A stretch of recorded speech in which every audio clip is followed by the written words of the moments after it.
វីដេអូនេះខ្ញុំនឹងបង្ហាញបងអំពីរបៀប download និងរៀបចំឯកសារមួយចំនួននៅក្នុងការបង្កើតគណនី Camp DigiKey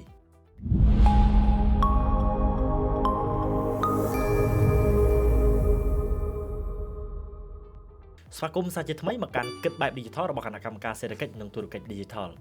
បងដឹងហើយថាដើម្បីសម្របខ្លួននៅក្នុងយុគសម័យ Digital តាមរយៈហេដ្ឋារចនាសម្ព័ន្ធ Digital សាធារណៈរឿងដែលសំខាន់បំផុតមួយដែលបងខ្វះមិនបាននោះគឺមានគណនី Camp DigiKey នៅក្នុងទូរស័ព្ទដៃរបស់បង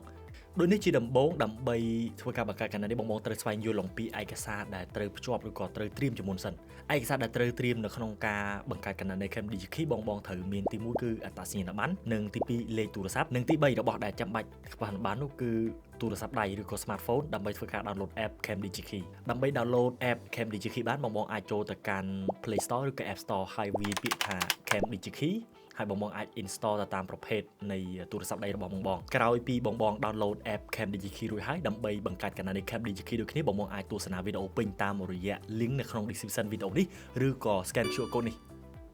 ដើម្បីទស្សនាអំពីវីដេអូនេះការបង្កើតប្រសិនបើបងនៅពេលដែលកំពុងតែ scan អត្តសញ្ញាណប័ណ្ណមិនជោគជ័យបងអាចជូតកញ្ចក់កាមេរ៉ាទូរស័ព្ទចេញឬក៏ស្វែងរកកន្លែងដែលមានពន្លឺគ្រប់គ្រាន់ហើយ scan ម្ដងទៀតបានបន្ទាប់ពីបង្កើតគណនី Camp DigiKey រួចរាល់បងអាចប្រើប្រាស់ទៅតាមតម្រូវការជាក់ស្ដែងបានជាពិសេសគឺសម្រាប់បងដែលជាម្ចាស់អាជីវកម្មតែម្ដងត្រង់ចំណុចនេះចង់សម្ដៅដល់បងដែលមានបំណងចង់ចុះបញ្ជីអាជីវកម្មឬស្នើសុំអាជ្ញាប័ណ្ណផ្សេង